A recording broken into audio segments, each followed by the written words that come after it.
Ladies and gentlemen, it is time for day 15. We are getting very close to the end now, and in getting closer, I want to be all the more thorough and careful about what I have to say as we are bridging this gap between the period in which Gaarder wrote this book, first in the 90s, and the 30 or so years that have transgressed since then. There have been a large number of developments, and yet we can find the traces of those developments in most, if not all, of the stuff that we covered up to this point that Gaarder has introduced us to.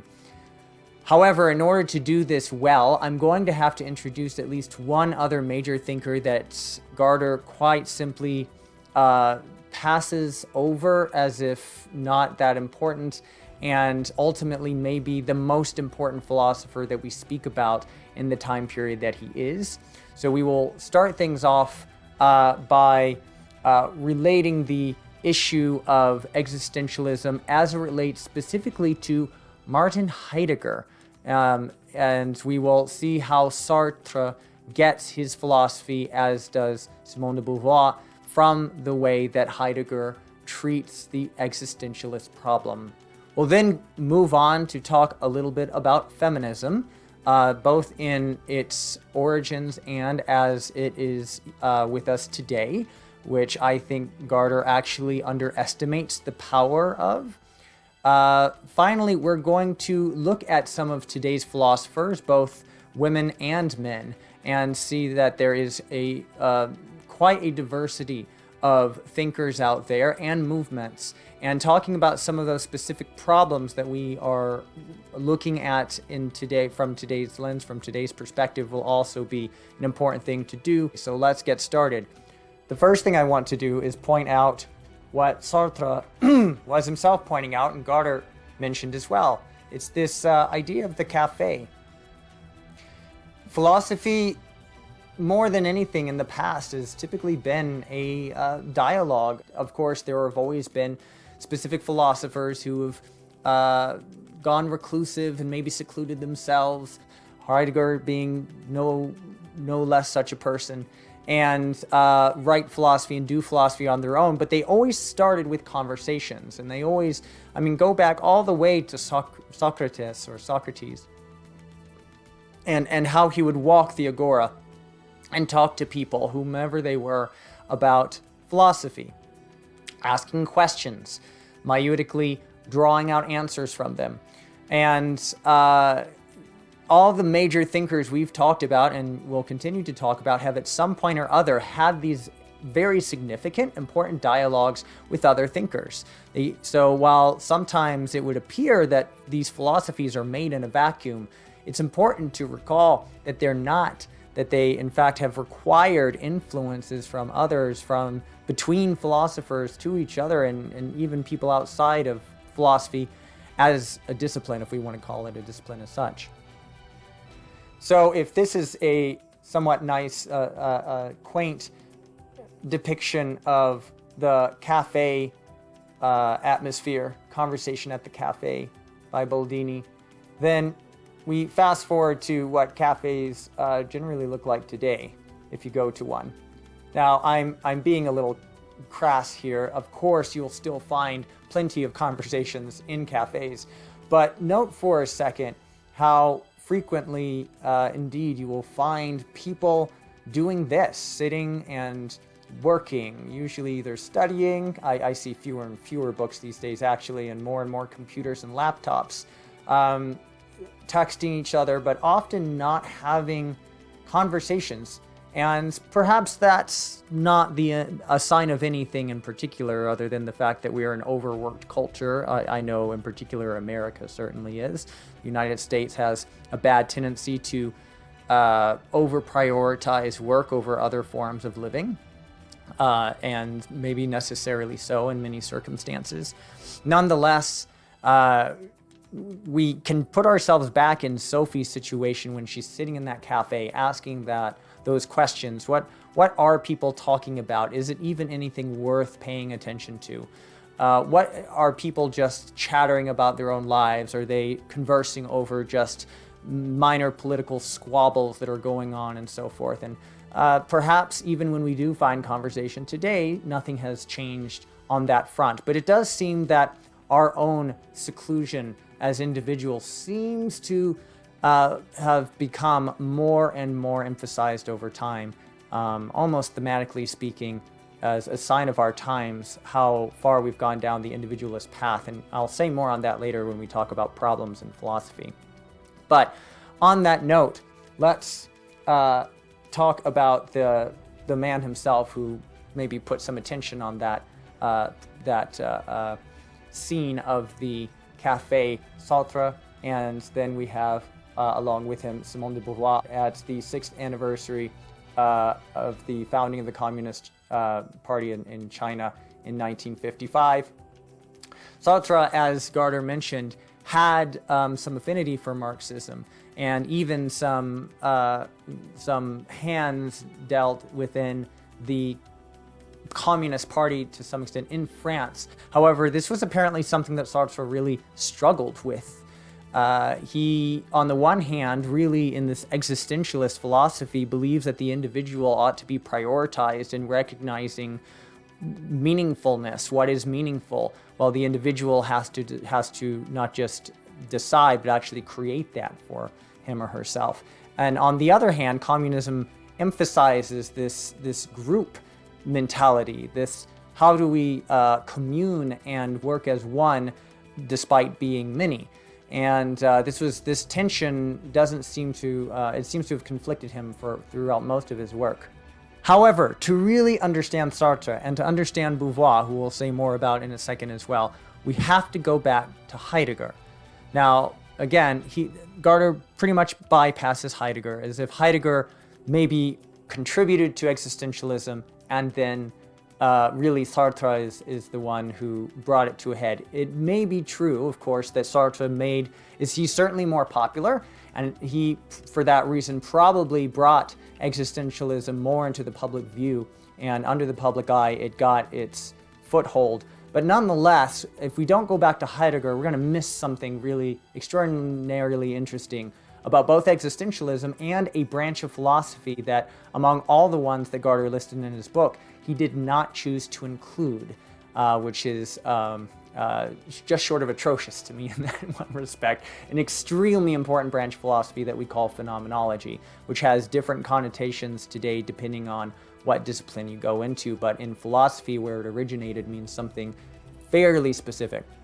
So Martin Heidegger was a German, and I won't go into the details of his life, but one reason why perhaps he's held in disdain by some people who are more politically affiliated is because he actually did end up joining the Nazi Party at one point in its rising. And when he did finally, when of course the war ended and he backed off from those inclinations, and perhaps even seems to have regretted perhaps being part of that movement, never actually officially apologized. And we see that how much one's politics, or we can even say one's opinions about certain identities, whether they're Jewish or they're women and so forth, throughout history can sometimes taint the way that we see those people.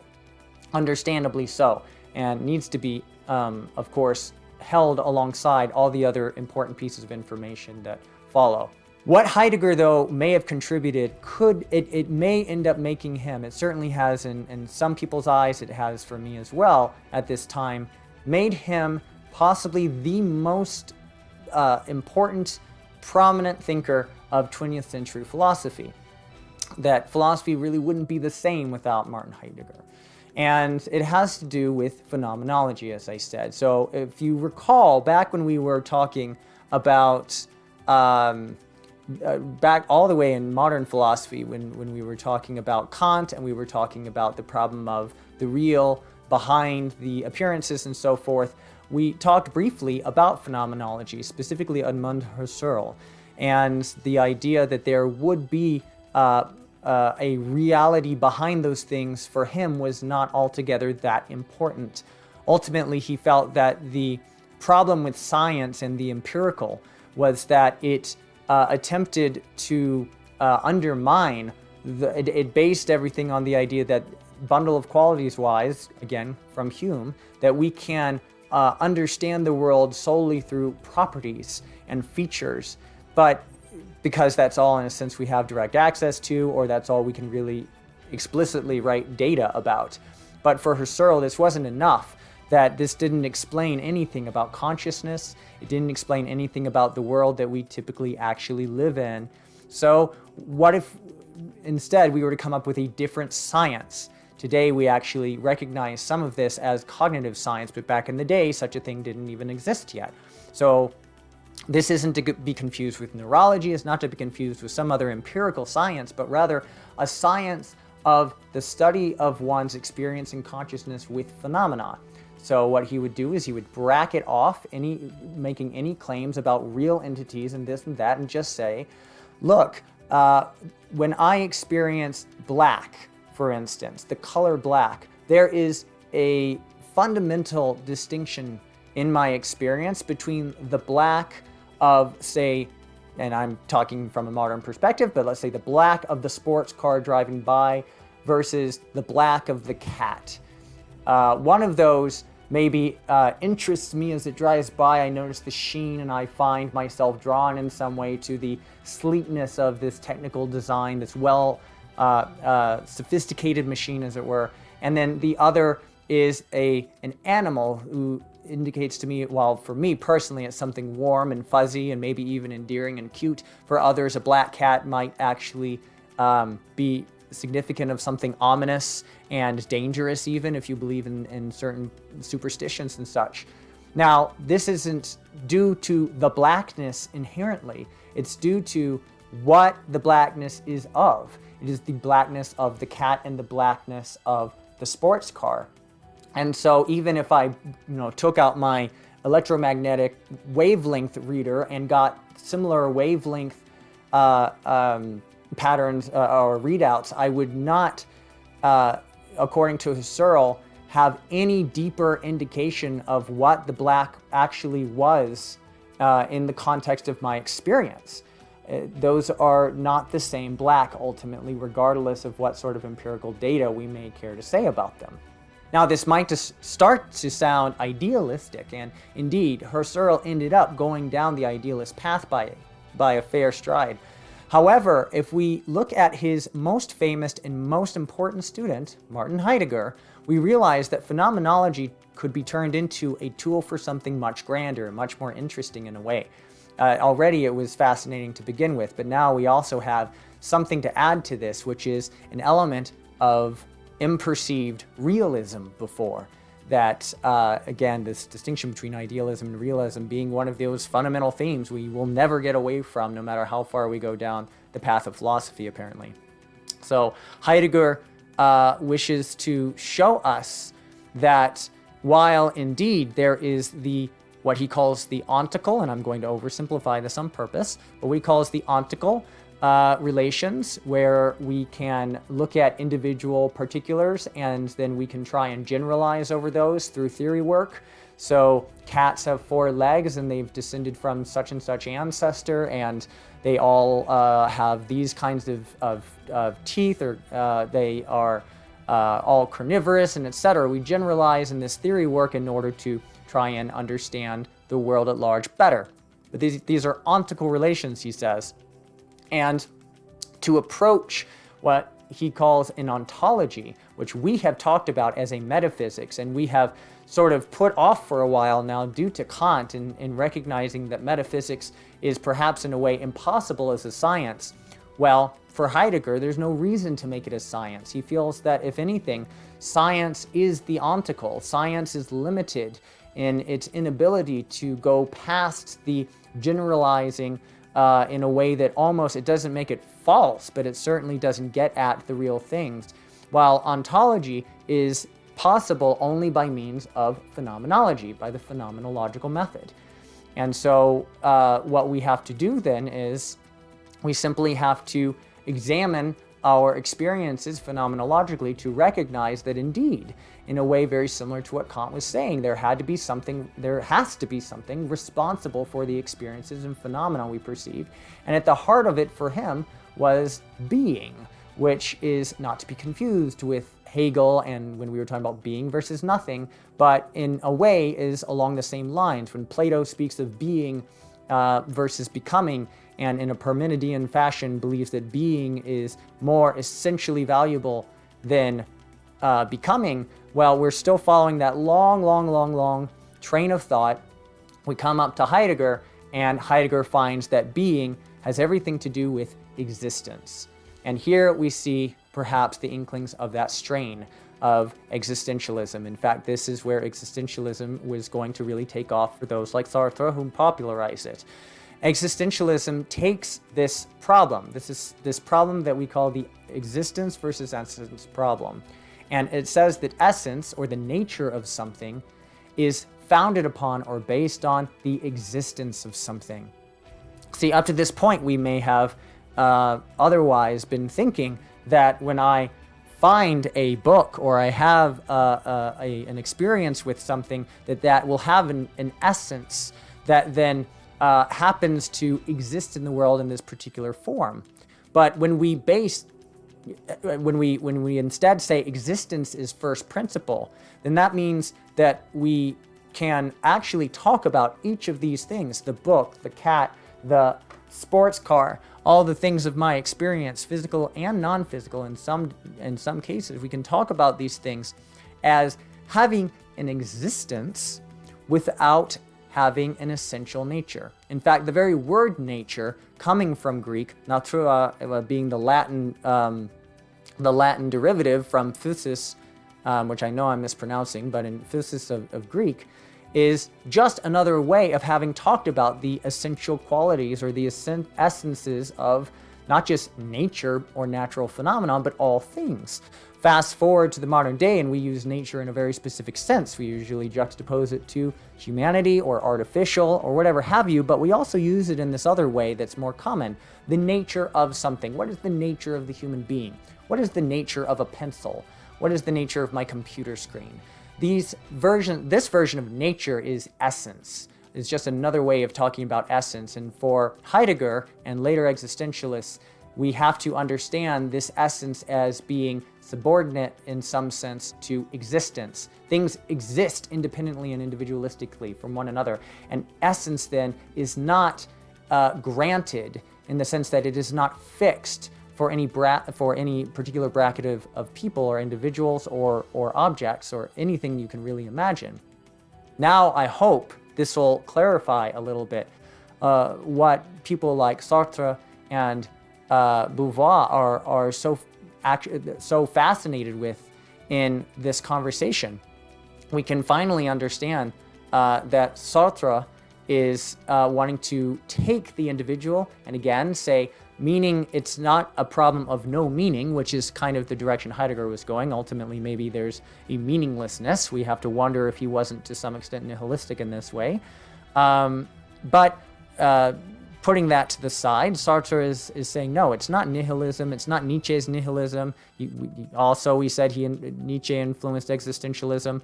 If for Kierkegaard, the individual finds meaning by going through these stages, responding to angst and going through these stages and ultimately, hopefully, following the religious stage, find God and therefore find meaning in one's existence in life, then Sartre wants to say, like Nietzsche, there's something about that is, he would have probably said deplorable or despicable, but really just, let's just say unfounded in that. There is no more reason to find meaning in God than to find meaning in a lollipop on my desk. So what then is there? Nietzsche also would appear to go the direction of nihilism. There is no meaning, but we see that Sartre says, no. There is, but we have to create it. We create the meaning by the decisions we choose to make in our lives. So while we're not given a fundamental meaning, I might not reflect on my life in a way such that I have to find meaning outside myself, but rather I have to create that meaning in my workings throughout the world, in my decisions that I make on an everyday basis. This is where Sartre is going in his philosophy. Meanwhile, and in conjunction with this, Beauvoir is saying, look, this is something, and to be honest, something that she felt rather hesitant about entering into, this idea of feminist philosophy, for a number of reasons I won't get into. But ultimately being compelled to the point, if almost forcefully to the point, of writing for the first time texts like The Second Sex, she discusses how the fundamental issue here is not that there is man and woman, but the fact that we have already, in a sense, decided, it has been predetermined by us in culture, what the nature of man is and what the nature of woman is. Now, this in itself is bad. At least to an existentialist, this is bad because that means that we're granting women have a specific nature or essence and men have a specific nature and essence. And existence just, again, sort of comes secondarily to that. That in itself is not a good starting point, thinks Beauvoir. But furthermore, it's worse than that, particularly for women. Why? Because what has typically happened due to earlier patriarchal times, we're going to come back to that word in a second, patriarchal. Earlier patriarchal times, we have managed to set up cultural and other systemic structures that seems to have this interesting function of granting men a certain essence or nature that is pretty actually expansive and fluid and capable of being, it includes things like, masculinity and such, but it also can include all of the best traits of a human being, while often exteriorizing all other traits that are either undesirable or just considered less important or prominent to woman. So not only is essence being granted to both, but women is getting the worser of those essences. So it's a double problem. It compounds everything. So what does she say? She says we need to visit this and we need to think about how do we deconstruct and disestablish this notion of essences for both man and woman. Notice she does not say we need to get rid of the notions of man and woman. She's not a denier of what she would call facts of the world, which is that there are separate sexes and that they do have different qualities and traits. Only that there's no absolute fixed nature for what those types of people in the world are. And that if we're not open to how to relate to them differently, then we'll find that we'll miss a lot of the important qualities that women as well as men have to share in both philosophy, but in the world at large as well.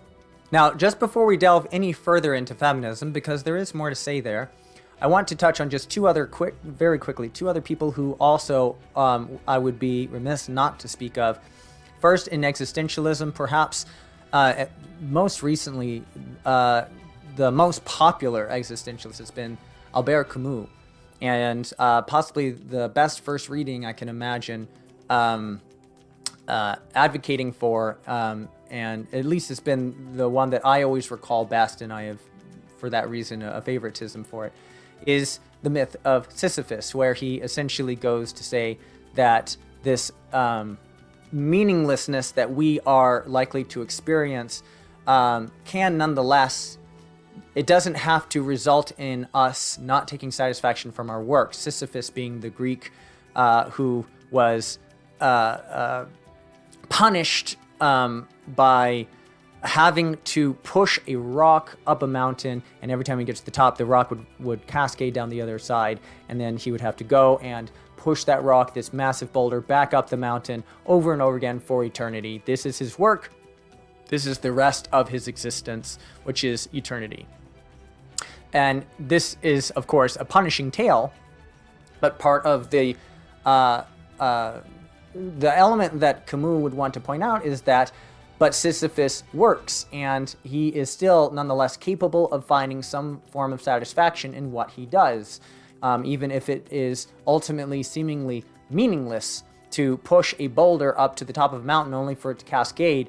Every detail of that sounds like a meaningless venture. Nonetheless, he can still derive some form of satisfaction from maybe being outside, from getting muscular, from maybe all sorts of other benefits in that, and in this very sort of similar vein, kind of creates meaning for himself. And in the way of phenomenology, it is important that I note that Merleau-Ponty has done a lot in recent years to add to phenomenology, or we can say add back in the important aspect of body, of embodiment, which is something that I won't go into, but is worth looking up in its own right. And this is especially important because we can get off into Sartre world and be stuck there, mostly in a place of primarily political or overly, let's just say overly perhaps idealistic notions of existentialism, while Heidegger in fact apparently despised Sartre's work. And so it's something that perhaps Merleau-Ponty has been capable of bringing back from taking phenomenology, bringing it back from its sort of meanderings along the lines of Sartre and bringing it back to Heidegger in a really new, interesting move. So what is feminism, ultimately? We can call feminism a set of beliefs or ideas about male or patriarchal domination and justice of those under dominance. Now, one of the first things we will have to consider is whether or not by patriarchal we're talking about current systems of dominance, or we're talking about systems that don't currently exist but are, we could say, the echoes or the remaining vestiges of such a system. Beauvoir would seem to characterize it as the latter, and I agree with her actually in that. We need to be really careful, I think, of the way that we describe patriarchy today, as if we were in the United States talking about slavery as a still existing system or facet of our culture, when it's so clearly something that was abolished. That doesn't mean we don't still deal with the vestiges of slavery, with the echoes of systems that supported slavery. It simply means that we don't want to conflate the two types of culture and assume that we're still fighting slavery, when in fact what we need to do is fight for a better version of a system responding to those vestiges of past slavery. And same for patriarchy. We can say that whether, and many will disagree whether with this, but a patriarchy as a most definite, clear sign of male dominance for long swaths of time in the past, that we still see the echoes of today in certain cases where woman versus man's income may be disparate, or there are gaps in how we tend to approach or treat women versus men. These things as echoes are things we're still dealing with. And I'd like to be among those who say, while we still have a lot to do there, we've also made a lot of progress. And it's progress that I don't think that Gaarder actually much hinted at beyond Beauvoir. So feminism, as you know, goes really far back. We've spoken already about those like Mary Wollstonecraft, and we have those like Emily de Châtelet. We have these cases where not just women were philosophizing, but among the things they were doing, also philosophizing about how to improve the situation for women at large, which is what feminism is ultimately about in that broadest umbrella term. Of course, when we're talking about philosophy, then feminist philosophy, feminist theory, we're then talking also about certain methodologies. That is, what sort of methodological approaches are to be gained by taking feminism as a starting principle and furthering it by looking deeper into not just the situation for women, but the situation of oppression and other such phenomena and such systems that will promote that oppression. That means that what feminism, in a way, most heavily deals in, for the right reasons, for sure, is not just how do we improve women's conditions, but how do we improve the conditions for people disenfranchised or oppressed in general. And so if there's one major problem held by all feminist thinking, at least at the political level, if not further than that, it's that a system is capable of domination by a minority group. In this case, the minority would have been men, and particularly in the past, white men. And so that system's dominance, that systemic dominance by a minority group is what needs to be unraveled, and critical theory is one very valid approach to doing that work. Having said that, even at the time of Beauvoir and later, we had many important people such as Hannah Arendt, who was herself a student of Heidegger, who felt that there were ways in which feminism were doing partly the right work, or at least the brand of feminism that she was encountering at the time were doing some of the right work, but also were failing to recognize certain other aspects of those qualities that men might have that women don't have, and women might have that men don't have, that the distinction needed to be to not be blended. And it would be it's very easy for many feminists to take up actually someone like Arendt and see her as advocating for the same things as Beauvoir. But in fact, in some ways, she was very counter to this. Among the beliefs she had was that a woman would never make an adequate enough political leader. And while I, as many would disagree with that today, it's still very interesting to note the fact that being a woman didn't make you necessarily a strong feminist philosopher, even if you were a philosopher, and she was an incredible philosopher, Hannah Arendt. Love her work. But by that same token, not every feminist philosopher is necessarily going to be a woman.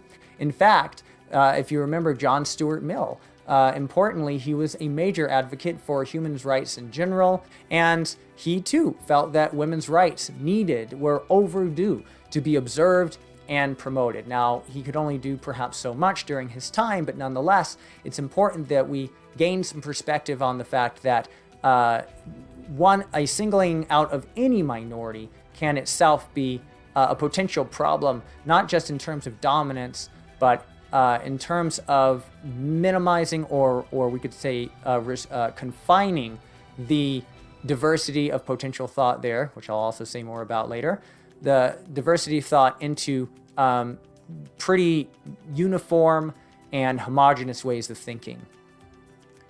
So with that, let's talk really briefly about how feminism has evolved. We call it waves of feminism, and there are recognized today by most people anyway, primarily 4 major waves of feminism between the late 1800s to the 1920s, and then the 1940s through the 60s and so on. And one thing that's clear is that these are not distinct waves. They interrelate in many ways, and they can overlap and such. And they certainly don't comprise 4 types of feminism either. However, among the many types and varieties of feminism that you'll find, there does seem to be overall a trend in the latter waves, 3 and 4 specifically, where we have seen the rise of something that we can now legitimately call radical feminism. And it's a very interesting development in the sense that radical feminism has a very different approach, and we can say an altogether, perhaps oppositely, different approach from the original intentions of feminism, whether you want to call those original types of feminism liberal feminisms or otherwise. Regardless of the title, feminism was ultimately about improving the condition for women, and then over time the condition for oppressed minorities overall. Radical feminism would take that in a certain direction that actually I can't help but notice resembles the way that Lenin approached Marx. If you remember, there was a major distinction between something like social democracy, which saw democracy as extremely important and as being capable of working its way peacefully through the difficult terrain of bad capitalism into hopefully better forms of that, and ultimately towards a type of socialism that was going to benefit all in the way that Marx and perhaps others had envisioned. Leninism took rather this slow revolution stance and said that the only way was quick, violent revolution, which Gaarder seemed to just sort of gloss over as being somewhat equivalent in value, if only by intention, but ultimately was disastrous, and we saw that in the effects in that lecture. Now, if violent revolution is the way of Leninism to a philosophy that could be ultimately peaceable and possibly most effective through things like social democracy, and even maybe others that have yet to be conceived of, radical feminism would seem to take this same hardline edge of almost, and I shouldn't just say almost, quite honestly, blatant, violent revolution in trying to downsize the apparent figures of authority that would prevent such dominance from happening again. Ironically, though, precisely in the direction of those people who are attempting to undergo that revolution as the new dominant figures, which is, of course, not part of inherently to their philosophy, and yet seems to be that to its logical end. Characteristic to this way of thinking, which is actually something that arose among some of the philosophizing around feminism and other such theory work, is the idea of us versus them thinking. So us versus them thinking sounds, or is exactly as it sounds. I can approach the world as myself and my tribe versus others. Some might even just refer to it merely as tribalism of a sort, and I think that's not a bad way to approach it. So tribalism, or us versus them thinking, is the sort of thing that really has been, for the longest time, maybe, one of those persevering patriarchal devices that has been used to isolate communities and isolate certain minorities, and indeed serve as a means of oppression and repression. And we saw that not just in communism, but in the Nazi Party. This us versus them thinking, how to dehumanize. The best way to dehumanize other people is to begin this distinction of this is us, this is what characterizes us, this is what we are as an identity, this is them, this is what characterizes them, here's their identity, we are different. And we're different in an extremely important way, such that we need to defeat them before they can defeat us. Now, if that's the instrument behind so many of these revolutions of violence, this is precisely the sort of thing that feminism used to fight against. And I certainly myself still adhere to this sort of liberal feminism, in that I think this is the wrong way to go about things. It seems that radical feminism doesn't seem to mind utilizing this way of thinking in order to justify or rebalance, etc. Multiple, I can't help but call them euphemisms, but multiple terms used in order to attempt to supposedly balance things out. And this has meant, in some cases, a hate even, and a not just a vindictive hate, but a requirement that one hates the other side, hates men, hates whites, hates whatever, in order to make this come about. And this is something that we have to be perhaps all the more careful and cautious about, therefore, in the modern day, as we get further and further into academic philosophy, from which so much of this has continued to be spurred. All right, let us move out of this topic for the moment and talk about philosophers that have, of the 20th century, that have truly influenced the modern day, and then we will move into concluding with philosophers of the 21st century. So up there on the left-hand side, top, we see Martin Heidegger. I've already said a lot about him. And on the right-hand side, up top, this is Ludwig Wittgenstein. And Wittgenstein is known for many things, such as his involvement in the Vienna Circle and logical positivism, which was a sort of reaction against British empiricism, started by Hume. Not necessarily against, I should say, but a reaction to. And he conceived of the idea of language games, which are fascinating, from watching sports, from thinking about the way that we construct philosophy and just our daily lives around the way that we use language. Very fascinating man. Below him is another important thinker named Bertrand Russell, and he is perhaps the most important scholar in the realm of mathematization of logic and logicism. He took to its furthest extent. He was also very politically motivated against imperialism, so he was very anti-imperialist. Only philosopher that I am personally aware of who won, maybe I'm just not aware enough, but aware of who won the Nobel Peace Prize as well for literature, I believe it was.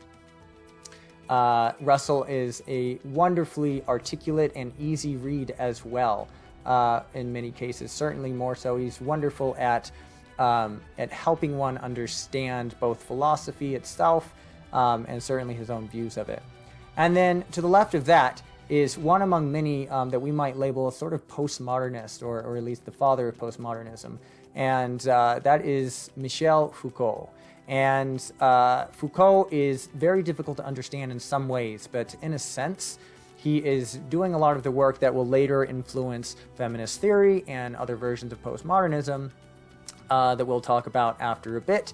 But one of his perhaps most famous modern day popularized perhaps ideas was that of the panopticon, where if you imagine being in a sort of a prison where if you designed the prison just right, you would technically only need one guard, as opposed to guards throughout the prison in every cell. If you design the prison in a certain way that everything could be viewed at once, then you could have simply one central figure at that point that is capable of viewing all the other prisoners at once.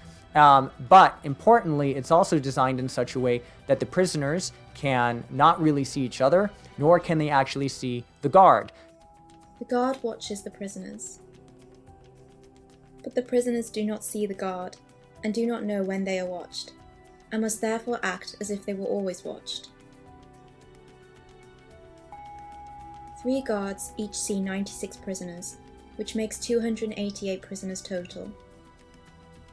So what can you do with all that lack of information? All you can really do is continue to live out your life as if there were. And this is often applied to modern day forms of governance, where perhaps we go about not really needing anything to directly watch over or check us, but merely the perception that such a thing not only is possible, but may be likely happening, and we end up just sort of taking care of our own affairs. Moving on from there, and of course I would just love to have a continued list of all of these thinkers, but ultimately I have to try and just focus on a select few, not because they're the most important, but because I hope that they represent one of the wider spectrums of things we could talk about. And it's better, I think, to focus on a few than give you a long, laborious list of philosophers that would just ultimately, I think, be meaningless to you until you've had the chance to actually go in and look at them. So hopefully a couple of these thinkers already intrigue you in some fashion. But we need to make another really important distinction that has come up since the 20th century that was spoken of earlier, and that is continental philosophy, and that is often held in distinction to analytic philosophy. So let's read these first, but then we'll comment here. Continental philosophy, a set of different traditions that generally work to synthesize philosophy in an integrative way, thinking in big picture types of questions. In other words, one way we can think about continental continental philosophy is that it is particularly interested most of the time in these bigger generalized questions that date back to the earliest forms of antiquity. So it's not always dealing with just the here and now, but often with these more general problems. We've talked about essence versus existence, being versus becoming. Such problems to such philosophers are where the good stuff is located. Meanwhile, analytic philosophy, we might say, is a set of different traditions that hold at their core the methodology of analysis by parts and definitions. So analytic philosophy is often characterized as really holding to definitions of words, as very important definitions of words in our concepts, and certain precepts that help hold those concepts on a certain ground if continental philosophy has often enough said, in many continental philosophers' work, you will find there is a groundlessness, there is no permanent ground, in sort of the way that Hegel's talking about. There's no solid truth that persists through all history. Then an analytic philosopher is usually working with the ground of the current definitions and precepts that allow them to do their work and allow for meaningful work to be done. There's also a very different way that these philosophies are characterized in terms of how progress is made in philosophy. The continental philosopher is characterized as seeing these giant leaps being made between individual geniuses throughout the tradition. So we have Kant, and then there's just there's this point where people are reacting to that, and tension builds and builds, and finally we get, say, a Hegel, or a number of other German idealists. And then as we move along further that route, we then discover a Marx or a Nietzsche. And so these giant leaps are made in philosophy, and this is how real progress is made. Meanwhile, analytic philosophers are characterized in terms of progress by these small incremental steps made by many, many people, only a small handful of which will ultimately be recognized for their work due to perhaps some slightly greater amount that they contribute in the end. But ultimately, that all the work is extremely important, and if it weren't for these incremental steps, no major progress would even be made. You can probably guess that most people will say, well, aren't both right in some form or fashion? And perhaps that is so, but that's not for us to decide here. Nonetheless, it's questionable even if analytic versus continental is a real thing. It's a debate whether or not this is actually a distinction that even needs to be made or had any reason to be made in the first place. It mostly pertains to the places where these philosophies were being held. Continental, as in the continental landmass of Europe, where much of those philosophers, German and French and otherwise, were dwelling, and then the British Isles, and the land of Britain, where analytic philosophers such as Russell and others were most prominent. So I would say that the distinction is a fair enough one, but maybe one that doesn't need to altogether concern us so much. Nonetheless, when you look at philosophy departments later on, if you choose to go into that, you'll notice that many schools will characterize their departments as either being more in the continental tradition or the analytical tradition. And in fact, I would be characterized as having been trained in the analytic myself. But we might assume that Gaarder is of the continental. And so, as we move into the 21st century finally, we need to acknowledge how far we have come. This is, in a way, a continued play that we have seen, if we take sort of Arthur Herman's view on this, a play between between these two entities, Plato and Aristotle, this dynamic that has ultimately been perhaps a toss-up between realism in the metaphysical and epistemological sense, and idealism in the metaphysical and epistemological sense. As I hopefully have repeated somewhere earlier, even modern-day philosophers recognize and acknowledge that without these incredible thinkers of ancient antiquity, there would perhaps be nothing quite like the sort of world we live in today, much less the philosophy that we encounter today in academia. And importantly, then, we need to continue to return to this question of what is philosophy? What characterizes a philosophical question now? We started with the idea that philosophy is the love of wisdom, according to Socrates.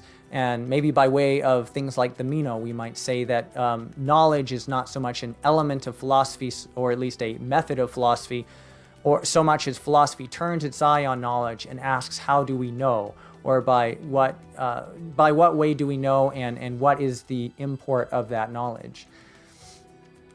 And so, with that in mind, I think Gaarder rightly points out that perhaps philosophy really does comprise of so many of the questions that simply are not going to be answerable by forms of knowledge. We find that science has, in many sub-disciplines, or we can say places like physics in particular, many scientists may think, along with other mathematicians as well, that questions of philosophy have been mostly, in many cases, answered by science. And we can in turn ask, well, were those questions philosophical to begin with?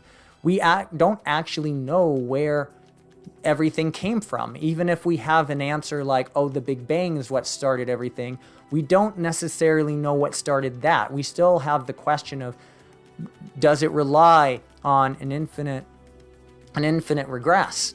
Or do we have to try to explain it by way of some other cause, in which case, what will be the cause of that cause? In other words, in a way, there's no way for science to even legitimately answer these questions other than simply provide more interesting background or information to our reflections of these questions. So I want to convince you in these last couple of minutes, really, that philosophy is not only still alive today and thriving, but probably continues in a way to be the only discipline that is qualified enough to answer, or at least attempt to answer, to at least approach and deal with the kinds of questions of the nature that we've seen dating back to Plato, Aristotle, and earlier. So one thing that doesn't work, I have to agree with Gaarder, is the movement towards New Ageism. And particularly in the 90s, this was something that was prominent and perhaps worth a lot more consideration than we necessarily have to give it today. I think it's lost a lot of its appeal over the past couple of decades. Nonetheless, there's still some of that wandering around there, and rather than just sort of like a superstitious fascination, there are people who I'm sure are quite infatuated with some of the ideas of New Ageism.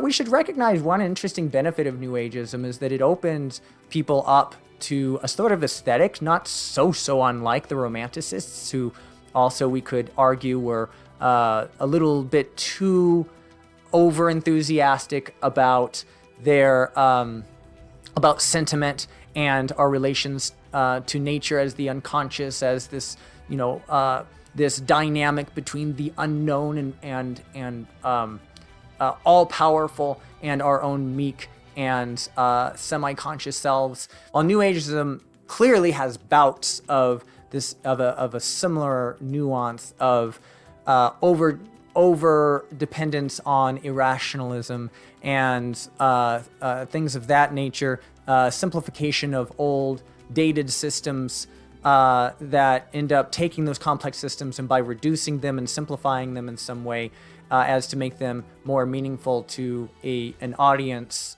ahistorically outside of the culture and conditions that system first arose, such as tarot cards and chakras and things like that. That by doing so, what it ultimately kind of does is it obviously dilutes the original interesting features of those systems in their historicity and in the context in which they were born. And furthermore, it tends to reduce them in the direction of something that we would like to see happen for ourselves. And rather than simply approach the world with a sense of wonder, we can end up falling into a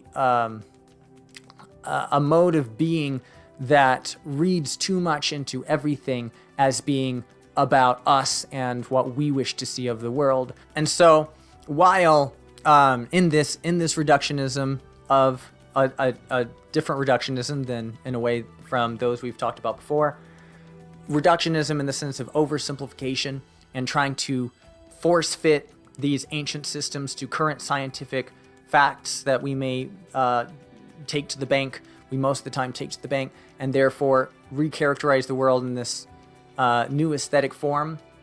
As interesting as it is and sort of fun as it is, and perhaps even as liberating as it is in some realms, in a way that we can even see as potentially beneficial, particularly to artists and poets and such, we have to be really mindful and careful that we're not conflating the nature of philosophical questioning, which of course deals with questions that may ultimately have no answers, with the sort of contrived and, again, oversimplified, reduced systems that are at play in New Ageist occultist thinking and religions and so forth. And I'll have more to say of that in just a second when we talk about some of the current problems of philosophy. But on these final notes, what I want to be sure to do is point out some very important 21st century thinkers.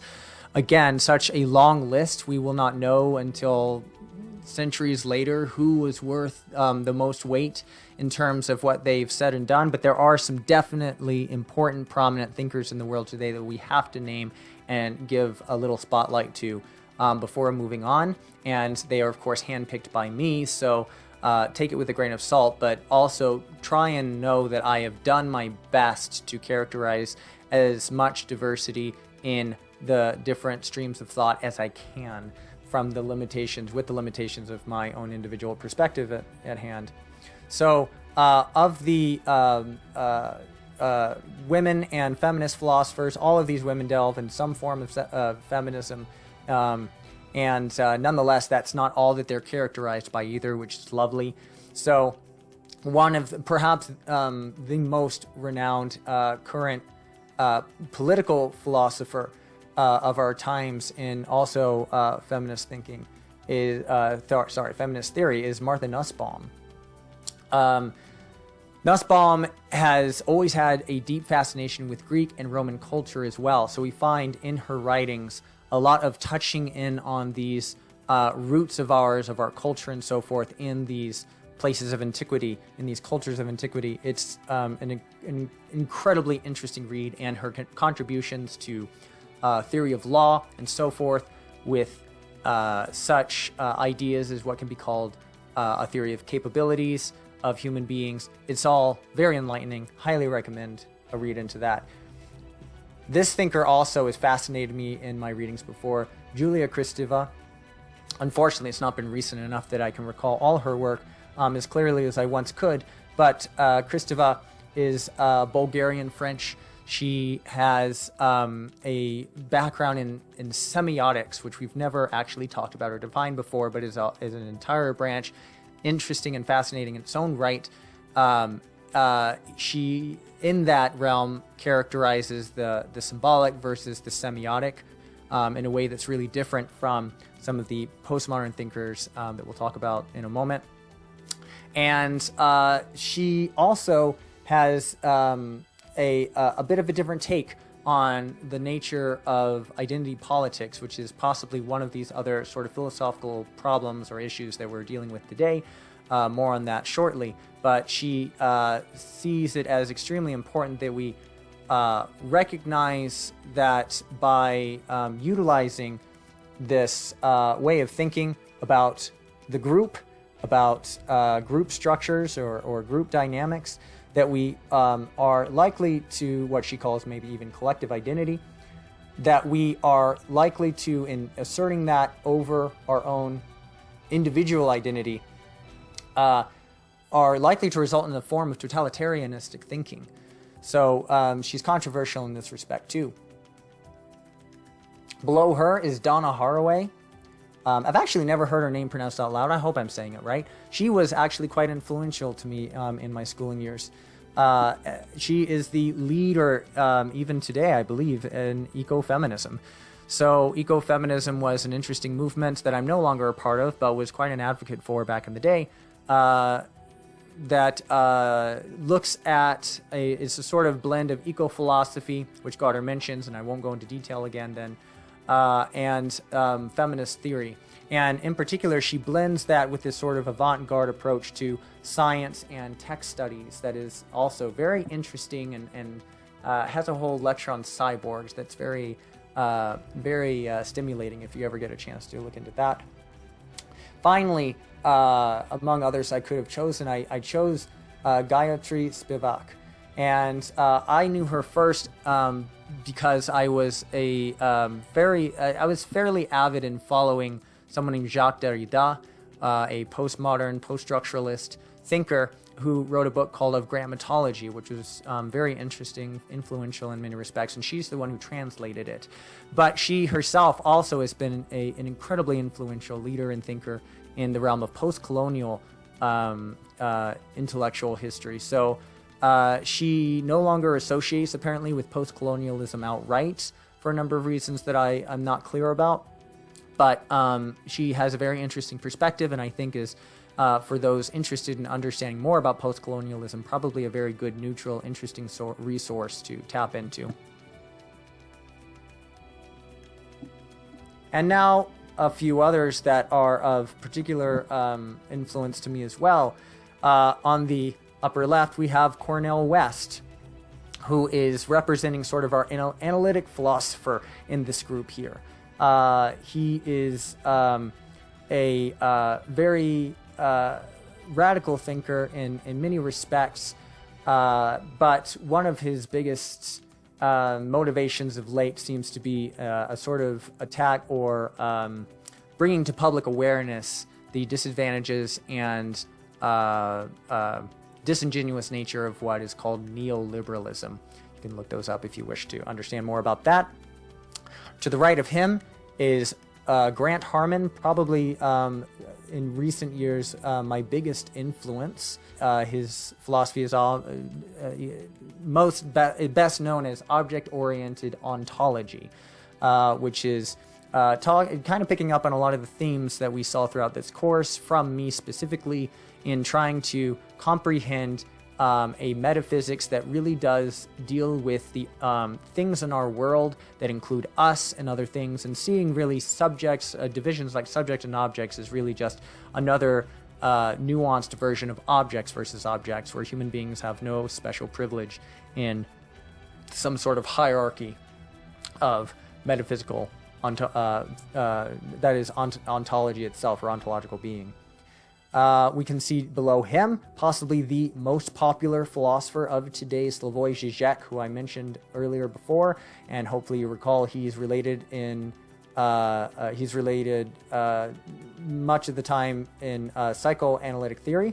He's Marxist Hegelian, to use his own words, and nonetheless does not have any promotions of communism, anything to promote of communism, but is fascinated, as it were, with the subject, and particularly with Lacanian thinking, and mixing that sort of Lacanian picture, Lacan's psychoanalysis, with the Marx/Hegelian dialectic thinking.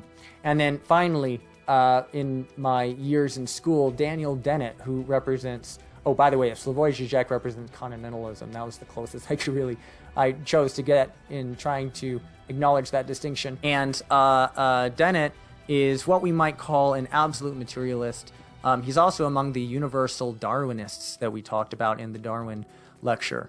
So on the problem of scientific materialism, which I'll say again in a moment, quite honestly, one of the kinds of guys I would love to have as a grandfather, I suspect he just cheery old bloke.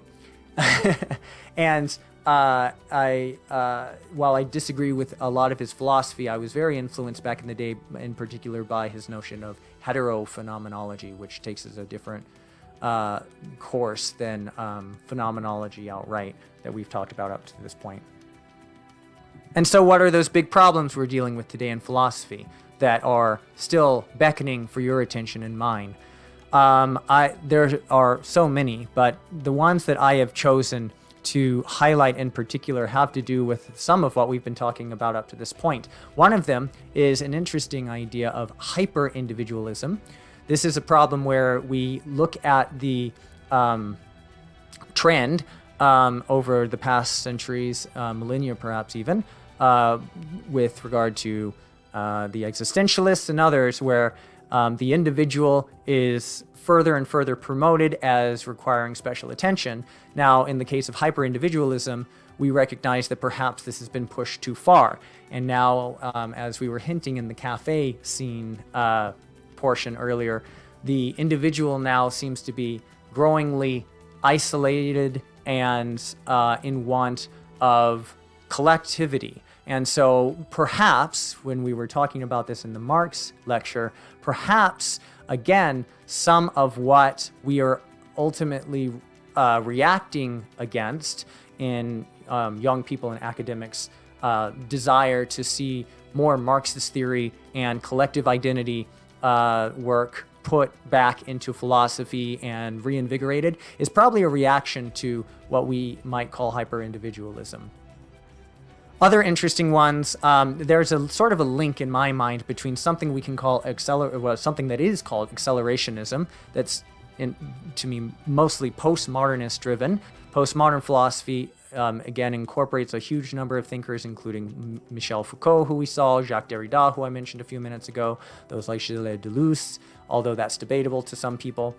And the accelerationism takes into account, it seems to capture this sense of the essence of identity politics, which I will not talk about right now, if only because it's a pretty complex topic, and it also can be a very controversial topic for many people. And so I think importantly what's worth noting here is that accelerationism seems to take as its manifesto the need to, whether it carries out the purpose of identity political identity politics, identity political thinking or not,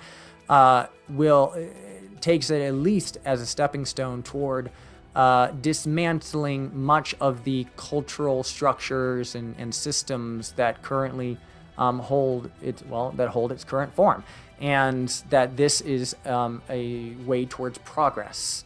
And so if deconstruction is one of its main hardline tools of action and activism, which is a common trait of accelerationists, I think, then identity politics is just one of a number of waves in which it's attempting to carry that out. But ultimately, it would seem that instead of relying alone on distinctions between specific ethnic groups or anything like that, it would be moving us further and further into the line of dismantling all distinctions of such nature at all.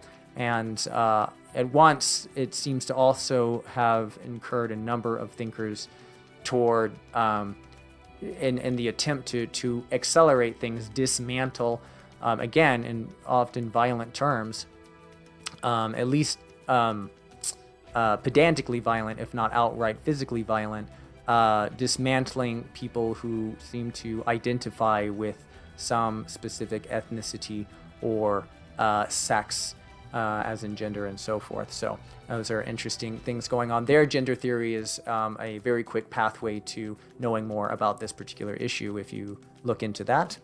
And in a way, almost on the opposite side of the spectrum, we have then the sciences, and specifically we have scientific materialism. So if we've been dealing with this dynamic between idealism and realism for some time now, as we have, then materialism would seem to most people to be the legitimate answer for a modern day realism. But some of us, and myself for sure, would beg to differ. Materialism, as it were, requires, in this form anyway, not the historical materialism necessarily of Marx, but the materialism of physicalism, where everything is ultimately reduced to primarily physical properties, or even, oddly enough, mathematical relations that are attempting to explain those properties. So it commits to two different approaches, as it were, to a reductionist conclusion of what we can almost characterize as the arbitrarily small. And this is something that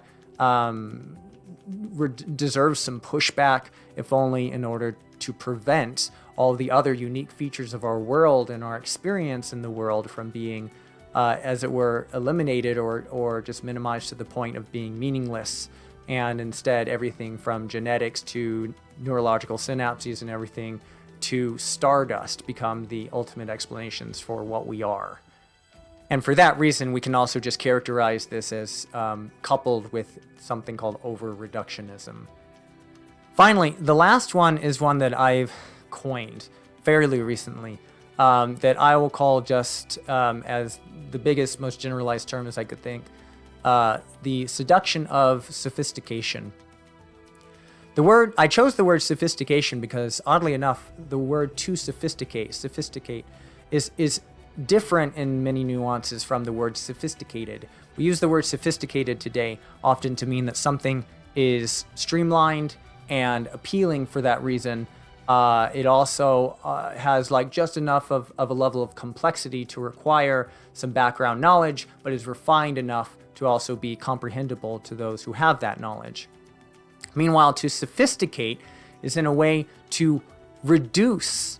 Oddly enough, we find sophisticating itself, the word to sophisticate, as a way of refining from the complex to something much, much simpler. And in a way, also, it has that connotation of making things less natural, as it were. So almost divorced from a sort of reality or nature that preceded it.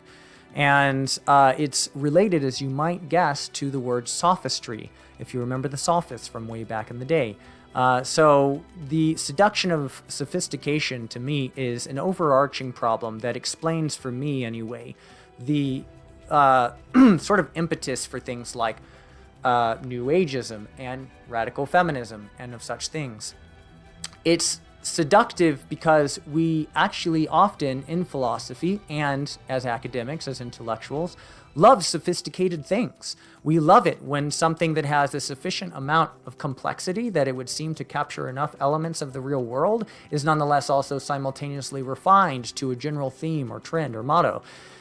That doesn't mean it's always so either. It doesn't mean you get it right away, but that if you have enough, again, extensive background knowledge of this subject, then you will ultimately agree that this is the best painted picture of reality because it's so sophisticated.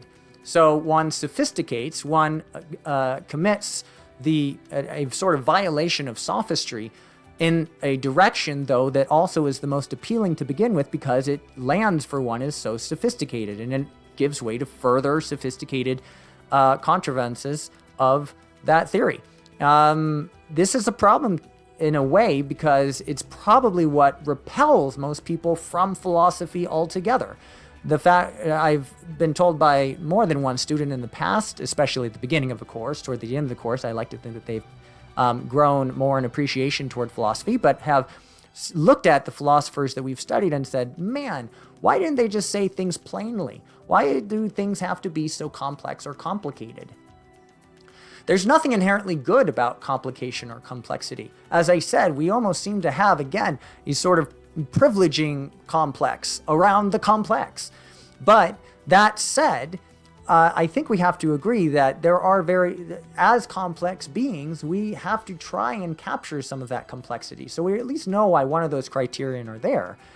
The problem then is whether or not whatever is complex is necessarily true, which is an entirely different matter. And so things that may start out as having a sufficient degree of complexity that captures some truths about the world can end up being sophisticated, that is literally going through the process of someone sophisticating it to such an extent that it still bears that level of complexity, therefore that level of sophisticatedness, but also has lost hold of those elements of which it was meant to reflect truths of the world and our being in it. And I suspect that this will be something we continue to grapple with for many years to come. But it, at least in a way, typifies the way that so many academic departments and intellectuals and other philosophical thinkers you're likely to run into will attempt to pose these problems and demonstrate their veracity, their justification for being in our world today. So is there any somewhat solution to this, or are you just being critical, Kelsey, and not going to give us something to hold on to around this? I really think that diversity is extremely important. But for me, there's a specific kind of diversity that's the most important, and it is thought diversity. More so than any other form of diversity you could probably throw at me, I would say that thought diversity is the most important form. And what's interesting about thought diversity is it does not recognize what individual brains or minds it is born within. So thoughts that we can see such incredible mathematicians, for example, as Ramanujan, who then was brought in from the slums almost of India to Britain to work in mathematics among the best and brightest of Britain's mathematicians.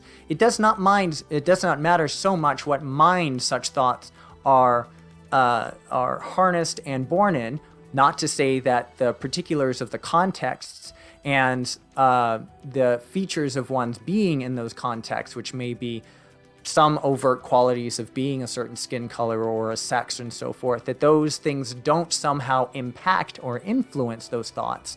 Only that thoughts prove to be true, not based on where they came from, but how well they adjust to the contexts of an ever-evolving world. And so without thought diversity, that is, without a continual resistance to brandish the easiest, most available weapons of sophistication, of sophisticated mind technology that seems to be is continued to be upheld in academic institutions and other intellectual centers today, we continue to look back on many of the greatest thinkers, both of European and non-European traditions, and reflect on our own experiences, and of course the individual characteristics of those experiences that will be different for many of us depending on what context it is, but furthermore on the universal, in a way, nature, the generalizability of the fact, for instance, that we're all ultimately human beings. We are, at least at this time, all human beings. So what do we do with that? These, as it were, don't depend so much on who thinks them, so much is in what manner thinking them reflects a reality that pertains to as many of us as possible, if not all of us. And this is perhaps what philosophy will alone contribute the most of as an art in today's world. On that, having touched a lot on idealism versus realism throughout the course, we'll actually be finishing up next time in talking about Gaarder's philosophy, at least what we can make of it based on his writings, a label to which we might give as fictional realism. More on that next time. Thank you.